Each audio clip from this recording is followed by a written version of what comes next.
Bonjour, je suis ravie de vous retrouver pour une nouvelle émission, pour un nouveau numéro, retrouvé dans une sphère littéraire des mots et des bas. Nous sommes ensemble pour 26 minutes d'émission. Aujourd'hui, je reçois une auteure qui vient de publier son premier roman, Estelle Penin. Bonjour. Bonjour. Je n'écorche pas votre nom, c'est bien Penin. Tout à fait. Oui. Alors, votre premier roman, c'est Miami sous les éclairs, aux éditions Evelyne Éditions. Alors, la première des questions, avant de connaître la première partie de l'émission, c'est qu'est-ce qui vous a donné envie d'écrire? Qu'est-ce qui m'a donné envie d'écrire? En fait, j'écris. C'est vrai que j'ai le souvenir d'écrire depuis toute petite. J'ai toujours aimé l'écriture et il faut dire que j'avais une facilité à l'école pour tout ce qui était basé autour du français, de la philosophie. Donc j'ai toujours aimé ça, j'ai toujours beaucoup lu, j'ai toujours aimé le verbe en fait, communiquer, m'exprimer.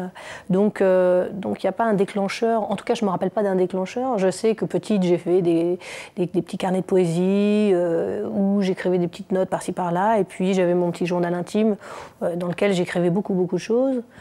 Et puis je l'ai eu pendant longtemps, voilà. Et après du carnet, du journal intime, je dirais que ça s'est un petit peu transformé pour avoir des petites brides d'histoire par moment. J'étais plus centrée sur mon quotidien, oui, ça pouvait être, plus de choses, quoi, voilà, plus de... Très bien, nous allons passer maintenant à la première partie de l'émission qui s'appelle Face à face pour découvrir votre roman Miami sous les éclairs.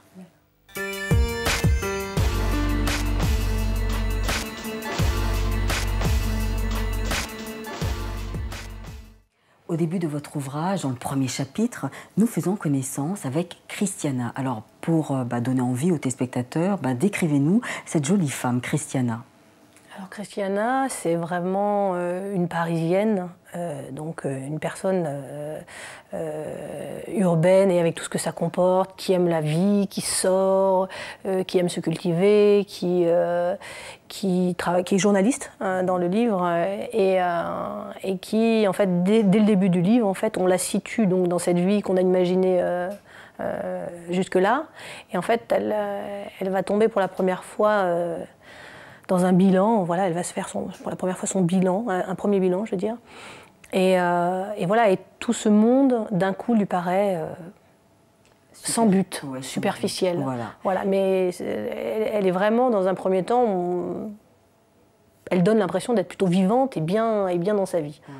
Alors, moi, j'ai le sentiment, au début, justement, qu'elle a eu une période où c'était bien, et là, tout d'un coup, c'est comme si qu'elle s'enfonçait dans ce côté sombre. On a qu'elle n'a plus de goût à la vie, elle ne croit même plus en l'amour, alors que l'amour fait avancer. Qu'est-ce qui a provoqué toutes ces désillusions? Son enfance, son expérience amoureuse, enfin... Alors, je ne sais pas développer dans le livre le pourquoi de cette dépression, parce qu'en fait, il s'agit de dépression. Exactement. C'est vraiment le mot. C'est-à-dire, la dépression, c'est quelque chose qui happe. Et sans forcément comprendre pourquoi, on n'a plus de goût, plus d'envie, et voilà. Donc, c'est le fait, qu'elle soit trimballée de foyer en foyer. Alors, effectivement, on apprend que c'est quelqu'un qui a eu une enfance difficile. Oui. Par petites brides, sachant que ce qui m'intéressait, c'était plutôt les conséquences sur ce début de vie qui est donc son enfance. Effectivement, on comprend qu'elle a été abandonnée par sa mère et son père dans des foyers d'accueil et que, passant de famille en famille, elle n'a pas, malheureusement, elle n'a pas eu la chance de tomber dans des familles aimantes et donc elle n'a pas appris à aimer. Voilà, donc je suis partie de ce postulat en disant qu'à partir du moment où, je crois que si on ne baigne pas dans un bain d'amour dès l'enfance, il y a quelque chose qu'on traîne comme un boulet, comme un bagage, et en fait, on en arrive à un moment de sa vie où elle a beau avoir multiplié des expériences, ça ne fonctionne pas. Donc elle a quelque chose à comprendre par rapport à sa façon d'aimer. Et c'est cette dépression, cette chute qui va être un petit peu l'émergence de la compréhension, en tout cas du questionnement. Voilà, alors est-ce qu'elle se questionne beaucoup? Ce qui est étonnant, c'est qu'elle recherche l'amour, elle a besoin d'amour, mais en même temps, elle a peur d'aimer. C'est ça. C'est exactement cet aller-retour entre avoir dans ses tripes ce besoin qui, au fond, me semble... j'ai utilisé un personnage, mais moi, je pense qu'on a tous besoin d'aimer. Donc, moi, mon personnage, en tout cas, a férocement envie d'aimer, comme tout le monde. Mais elle s'est blindée, en fait. Elle a mis une chape, une carapace qui est tellement... tellement présente qu'elle n'arrive pas à dépasser cette carapace. Donc elle passe à l'espèce de va-et-vient qui passe par le questionnement de j'ai envie mais j'ai peur, j'ai envie mais j'ai peur. Et malheureusement quand elle y va, elle ne va pas vers forcément quelque chose qui pourrait lui faire changer d'avis sur oh là là, aimer ne signifie pas souffrir. Mais surtout, j'ai un sentiment qu'elle essaie un peu de se détruire. Donc, c'est les joints, l'alcool. Elle se détruit. Voilà, c'est les soirées, puis vraiment arriver à une certaine ivresse. Voilà, l'ivresse de la vie qu'elle recherche, en fin de compte, dans l'alcool. C'est ça. Et il y a plusieurs hommes aussi qui vont traverser, qui vont entrer dans sa vie. Donc, il y a Lorenzo, qui va se marier, malheureusement, et donc c'est pour une nuit. Et puis, il y a Flavio. Alors, cet homme, ça va durer longtemps, 2 ans, 3 ans, enfin, 3 ans avec Flavio. Mais même avec lui, elle le porte, on sent qu'il y a de l'amour à donner, mais elle attend quelque chose en retour et Flavio ne la satisfait pas en quelque part. Non, et puis il ne la satisfait pas. Et puis en fait, on va se rendre compte très rapidement dans son histoire avec cet homme qu'elle l'a imaginé autrement que ce qu'il est, et lui aussi. Et donc il y a un moment où la désillusion est arrivée et en fin de compte cet homme n'est pas capable d'aimer, tout comme elle n'est pas capable d'aimer au fond. Et voilà, mais le bilan à ce moment-là, c'est qu'ils n'ont pas cette conscience tous les deux. Mais c'est étonnant parce qu'elle a une force, en fin de compte, c'est marrant, vous allez voir, elle a une force pour recevoir les coups, pour qu'on la somme, oui, parce que et elle n'a pas de force pour se relever, pour partir, pour quitter Flavio. C'est ça. Ben, en fait, c'est vrai que c'est le paradoxe de ce personnage, c'est vraiment effectivement d'être capable d'être tombé dans un rôle de victimisation très fort, au point d'en supporter les coups. Parce que j'ai voulu aller effectivement jusque-là, parce que dans l'incompréhension, il y a de la violence, et la violence peut malheureusement parfois aller jusqu'au coup. Et en général, là dans son cas, c'est une personne qui n'ayant pas connu l'amour, a une petite estime d'elle-même. Et donc, elle est un petit peu victime. Oui. Et lui est plutôt du style bourreau. Voilà. Et en fait, je veux dire, c'est malheureusement, la victime est souvent attirée par le bourreau et le bourreau attiré par la victime, jusqu'au moment où la victime décide de ne plus l'être. Mais là, c'est vrai qu'il y a ce paradoxe. Et heureusement, moi, je n'avais pas envie de m'apitoyer longtemps sur cette partie de la vie du personnage. Juste dire, bon, ok, elle a suffisamment de force quand même en elle pour rebondir, pour se dire, c'est dur de partir, mais je pars. Je ne reste pas là-dedans. Alors quand vous dites justement, elle part après avoir subi tous les coups, en fin de compte, de Flavio, donc là elle part en Afrique, elle part au Sénégal, elle va à Dakar, elle va rencontrer Marc, je crois, un ami, enfin voilà. Et est-ce que c'est un moyen de fuir sa réalité? Que va-t-elle chercher au Sénégal? Alors en fait, effectivement, c'est un moyen de fuir sa réalité et en même temps, moi, j'aime voyager et j'ai eu envie d'utiliser le voyage aussi pour se dire que quand on est loin de chez soi, ça permet d'y voir des fois un petit peu plus clair et de voir ailleurs ce qui se passe. Ça permet aussi c'est aussi un voyage intérieur en fait, de partir là en Afrique. Voilà, c'était vraiment une vraie respiration pour le personnage. Et puis, elle a commencé à avoir des retours positifs, en fait, qui lui disaient « apprends à t'aimer ». Ça a été vraiment le déclencheur de... Oui, on a senti que c'est au Sénégal comme si elle avait senti comment on appelle ça, la sincérité des gens. Voilà, il n'y a plus de superficialité, les gens sont honnêtes, ils sont comme ils sont. Et elle apprend à s'aimer comme ça. C'est ça. Ça lui parle beaucoup, ça déclenche... ça lui parle beaucoup. Et c'est vrai que moi j'ai été en Afrique et c'est vrai que ça c'est quelque chose qui transpire de qui je suis. C'est vrai que moi ça m'a beaucoup marqué ce sentiment que les gens n'avaient pas forcément beaucoup de choses, mais qu'il y avait une simplicité dans les rapports, qu'il y avait une entraide dans les rapports. Et voilà. Et pour la Parisienne que j'étais, et du coup, effectivement, chrétienne et parisienne, parce que c'est beaucoup plus simple pour moi d'avoir pu parler quelque chose que je connais. Je me suis dit, c'est bien, il faut que j'utilise cette sensation que j'ai eue. Et voilà. Et du coup, c'est vrai que c'est un vrai déclencheur pour le personnage de se dire, il y a de la simplicité, il y a de l'amour, ça existe. Il faut que je regarde les choses différemment. Voilà, les gens sont honnêtes, sont intègres, sont eux-mêmes. Alors après cette escapade africaine, comme vous l'écrivez dans le chapitre, elle part à New York pendant 1 an. Donc là, elle plaque tout, congé. C'est ça. Et donc c'est Stéphane, un homosexuel, qui l'accueille. Et Stéphane lui propose d'habiter avec des colocataires. C'est ça. Mais ces colocataires sont vraiment hors normes, quoi. Donc elle tombe chez une junkie, enfin presque une prostituée, non? Oui. Alors pas une prostituée, c'est j'ai choisi une danseuse de cabaret. Enfin c'est la danseuse. Voilà, je cherchais le nom. Parce que en fait j'ai voulu prendre ce personnage parce que j'ai toujours trouvé ça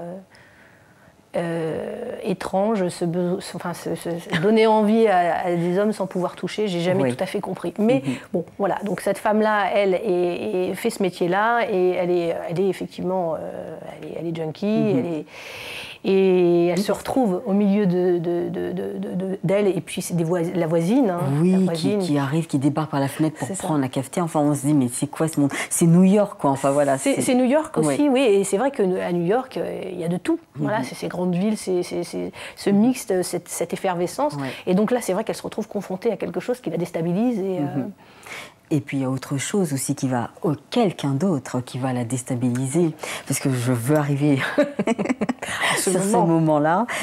Christiana, donc, de New York, elle va partir à Miami pour passer quelques moments, des vacances avec quelques copines, Emma et Justine, je crois.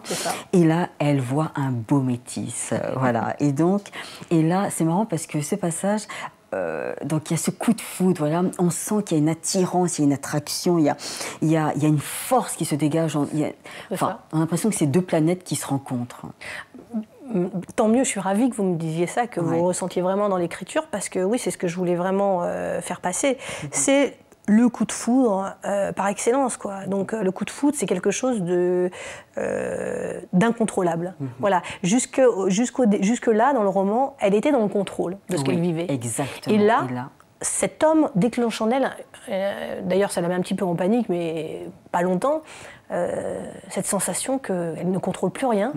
Et cette attirance telle des aimants, c'est exactement ça. Je veux dire, ils ne parlent pas la même langue, elle ne comprend pas bien l'anglais, voilà, mais ils ont une attirance et très rapidement, ils se touchent, et en fin de compte, ils se mettent ensemble dans l'heure qui suit. Enfin, voilà, ils sont ensemble et ils ne se quitteront plus. Oui, exactement. Pendant toutes les vacances, donc, où ils seront ensemble. Et là, c'est le sentiment de se connaître déjà. Voilà. Ils se le disent d'ailleurs mutuellement dès le départ, cette sensation de se connaître. Samy, d'ailleurs, il s'appelle Samy. Et là, en fin de compte, j'ai l'impression que cette quête de l'amour, là, elle découvre qu'elle peut aimer, qu'elle n'a plus besoin de chercher l'amour et que ça se passe bien, quoi. Donc, on sent qu'elle est éveillée, qu'elle retrouve goût à la vie, quoi. Ça fait du bien. Là, oui, là, elle retrouve... Là, c'est un vrai tournant. C'est un vrai tournant. Elle allait, grâce à son voyage en Afrique, elle avait déjà pris un petit peu d'espoir et elle avait rencontré des gens, justement, avec cette sincérité. Et elle se disait, ah oui, mais ça existe aussi. Voilà, donc, du fait qu'elle commence à changer sa conscience, son vécu commence à changer. Et c'est vrai qu'avec cet homme, il y a un lâcher-prise qu'elle n'a jamais connu. Elle ne l'a jamais connu. C'est une fusion, enfin... C'est une fusion, oui, c'est une fusion, et c'est une passion, c'est une fusion, et en même temps, c'est presque, je dirais, au-delà de la passion et de la fusion, je ne sais pas si ça existe vraiment avec des mots, parce qu'il n'y a pas de douleur, il n'y a pas... alors, en même temps, au début d'une passion et d'une fusion, je pense qu'il n'y a pas de douleur, mais je ne sais pas comment dire, comme si c'était quelque chose qui était écrit, quoi, qui était là et qui était d'une évidence. Ce qui n'est pas toujours le cas dans une histoire où, quand on rencontre quelqu'un, là, j'avais vraiment envie, c'était une évidence. Et effectivement, on va apprendre que cette personne est vraiment importante dans sa vie et le pourquoi de cette importance. Et dans votre livre, dans votre ouvrage, c'est marrant parce que dès le début, dans votre ouvrage, c'est le mot liberté. C'est important ce mot liberté. Et avec cette relation Samy, c'est plutôt le contraire. Elle est enchaînée. Elle ne s'émancipe plus. On dirait qu'elle... C'est comme si, en fait, elle qui est prise de liberté, la rencontre avec cet homme, c'est comme si elle avait rencontré une moitié d'elle. L'âme sœur. L'âme sœur. Et c'est tellement indescriptif que du coup, dès qu'il y a séparation, il y a une déchirure atroce Mhm. et qui fait souffrir. Donc, dès que malheureusement ils n'habitent pas dans la même ville et le destin a choisi qu'ils ne puissent pas se retrouver toujours comme ils le souhaitent, et donc il va y avoir des souffrances, des souffrances. Et malgré les souffrances, il y a un attachement qu'elle ne comprend pas et qui reste là. Ouais, malgré cette distance, puisqu'elle retourne en France. Après, elle doit retourner en France, voilà, parce qu'après son année, exactement, après la fin de son visa, elle retourne en France. Et ils auront beau essayer de se retrouver, il y aura toujours quelque chose qui les empêchera de se retrouver. Oui, parce qu'entendant lui, il a fait sa vie. Il a rencontré une autre femme, il a même un enfant. C'est ça. Et elle s'accroche en fin de compte à ses souvenirs amoureux. Elle s'accroche et en même temps elle ne s'accroche pas, parce qu'à chaque fois qu'ils ont une correspondance, il y a quelque chose qui reste. Oui. Qui est de l'ordre des mots, certes, mais il y a quelque chose qui reste. Donc c'est vrai que lui ayant refait sa vie, elle a essayé, mais c'est vrai qu'elle n'a jamais retrouvé cette étincelle, ça a été tellement fort et explosif qu'effectivement tout lui a paru fade après, parce qu'elle a essayé. Oui. Elle a essayé. Bien sûr, puisqu'elle est même retournée à Miami et puis il n'est pas venu au rendez-vous. Voilà. Donc écoutez, si vous voulez connaître la suite de l'histoire, moi je vous propose de lire le livre d'Estelle Penin, Miami sous les éclairs, et puis nous allons passer tout de suite à la deuxième partie de l'émission qui est Cartes sur table.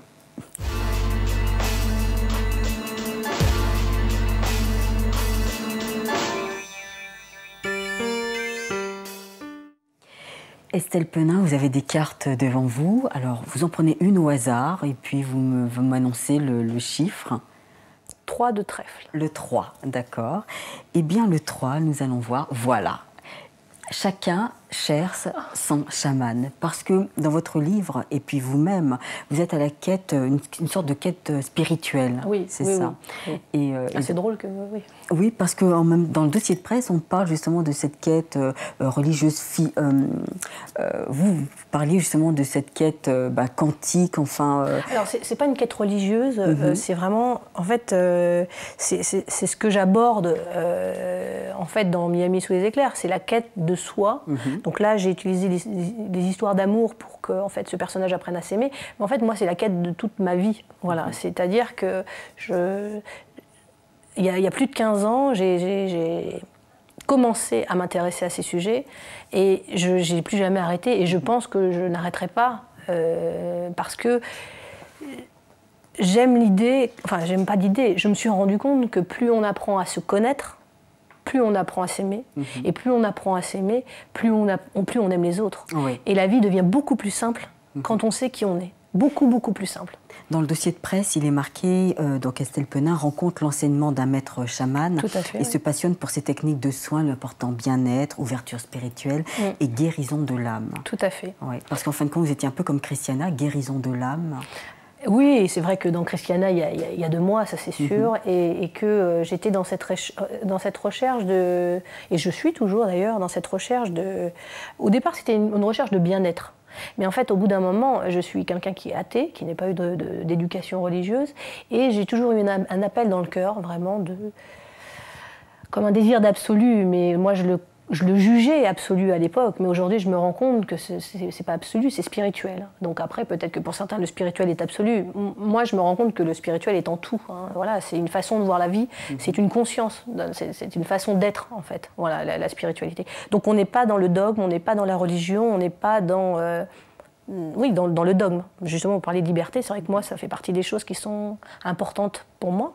Donc, effectivement, par exemple, cette expérience avec un chaman m'a permis de découvrir de découvrir un autre espace de conscience. Donc, de m'ouvrir à une spiritualité dont j'avais pas les clés. Donc c'est une forme, c'est une approche, mais c'est une approche qui m'a beaucoup plu et qui m'a donné des techniques pour pouvoir être mon propre maître. Et ça, je dois dire que pour moi, c'est ça la liberté. Oui. C'est trouver son propre maître.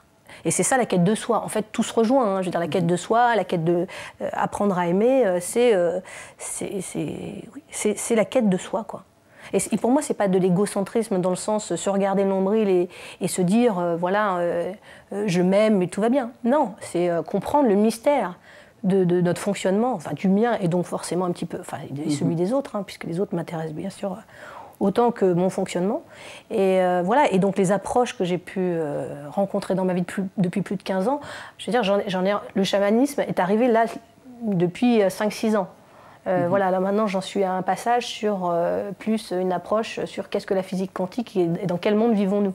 Mais avant d'en arriver à ça, je dirais que ça correspond à des moments de ma vie sur cette fameuse recherche. Donc ça a commencé avec un travail plutôt mental, tout ce qui concerne la psychologie, psychanalyse, psychothérapie, et puis différentes techniques pour petit à petit en arriver à un espace de conscience qui est au-delà du mental et que moi je nomme spiritualité.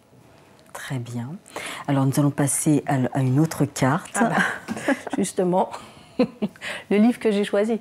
Non, à une autre carte. Pardon. Oui. Non, il n'y a pas de souci. 5 de cœur. 5 de cœur. Alors c'est un dessin, le Père Noël donc se délocalise en Chine. Bon, les lutins, faut que ça tartine là. Il reste 3 millions de oui, 2 millions de Barbie à faire pour lundi matin. Il faut tenir les objectifs. Alors pourquoi bien sûr prendre ce dessin? Parce que tout simplement, on parle beaucoup en ce moment des jouets qui sont fabriqués en Chine, de mauvaise facture. Et puis aussi, bientôt c'est Noël. Alors je voulais avoir votre sentiment sur ce dessin et puis l'esprit Noël. Alors sur ce dessin, c'est vrai que ce dessin m'inspire le capitaliste par excellence, avec son gros cigare et puis cette espèce de façon de commander. Donc moi, je suis pas contre le capitalisme parce que ça a toujours existé, le fait de faire du commerce. Je suis contre les excès. Voilà, et pour moi, ça en fait partie, c'est excessif. Pourquoi cette frénésie de consommation? Voilà, ça me dérange profondément. Je ne dis pas qu'il ne faut plus être dans un système où on fait de l'échange de marchandises, parce qu'on est tous interconnectés, donc on aura toujours besoin d'être dans un échange. Mais je n'aime moi, ça me parle dans le sens où tenir les objectifs, tenir les objectifs, quoi. Pour moi, c'est vraiment symptomatique du capitaliste, faire du bénéfice, engranger, quoi qu'il arrive, de la consommation, voilà, au détriment de gens qui sont sous-payés, exploités, pour amener ça en France, et du coup, avoir, effectivement, des problèmes avec des jouets qui sont peut-être pas aux normes, mais on n'a qu'à les fabriquer chez nous, en faire beaucoup moins, et puis peut-être que les gens s'éduquent et achètent moins de jouets à leurs enfants, parce que moi je n'ai pas encore d'enfants, mais j'ai vu énormément de chambres d'enfants.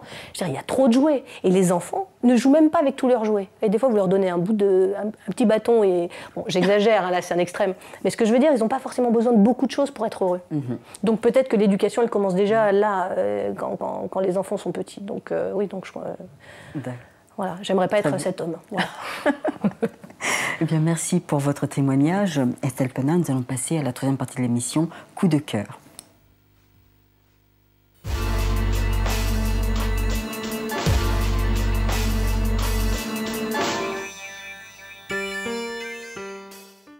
Alors, quel est donc ce coup de cœur, ce livre qui est pour vous une référence, qui vous bouleverse encore? Alors, bien écoutez, en plus, ça va être dans la continuité de ce dont on a parlé. C'est le livre de Jiddu Krishnamurti, La nature de la pensée. Donc Krishnamurti, c'était un philosophe, quelqu'un qui a fait énormément de conférences dans le monde entier, qui n'a voulu appartenir à aucun dogme, aucune croyance. Et lui, sa croyance, c'est justement être libre et expérimenter, être son propre maître. Et moi, ça m'a beaucoup parlé, tout ce qu'il a pu dire. Voilà, c'est quelqu'un qui n'a jamais voulu d'avoir un ashram ou un centre, parce que voilà, enfin, il était dans cet état d'esprit. Et ce livre, c'est La nature de la pensée, c'est de nous faire justement prendre conscience comment fonctionne ce mécanisme de la pensée. Et moi, pourquoi il m'a marqué, c'est parce que je me suis rendu compte que tout part de la façon de voir les choses dans la vie. Donc, effectivement, c'est bien la nature de la pensée qui détermine ce qu'on vit. Si je suis dans un mode, comment dire, de destruction, justement, où je végète dans la souffrance, ça veut dire que j'ai des pensées de souffrance. Donc je reste et je marine, et inévitablement, ma vie va refléter cet état d'esprit. Si je suis dans un état d'esprit positif, où j'ai une estime, de l'amour pour moi, pour les autres, Et ma vie va s'en souvenir. Donc tout part de la pensée. Tout part de la pensée. Et c'est pour ça que j'ai trouvé que ce livre est passionnant, il est accessible. Et passionnant. Voilà. Très bien. Eh bien, je vous remercie, Estelle Peunin, d'avoir honoré notre rendez-vous littéraire. Merci. Je rappelle le titre de votre ouvrage, Miami sous les éclairs, voilà. Et bien sûr, c'est Evelyne Éditions. Merci Très beaucoup. bien, c'est moi qui vous remercie. Mais avant de vous quitter, il y a un petit passage qui m'a plu, c'est à la fin du livre, et c'est de Mata Amritandama. Vivre, c'est se souvenir d'oublier, pardonne ce qui doit être pardonné, oublie ce qui doit être oublié, embrasse la vie avec une vigueur renouvelée. Nous devrions pouvoir accueillir chaque instant de la vie avec un regard neuf, telle une fleur fraîchement éclose. Voilà, tout est dit. Voilà. Eh bien, merci de nous avoir suivis, merci pour votre fidélité. Au revoir et à bientôt.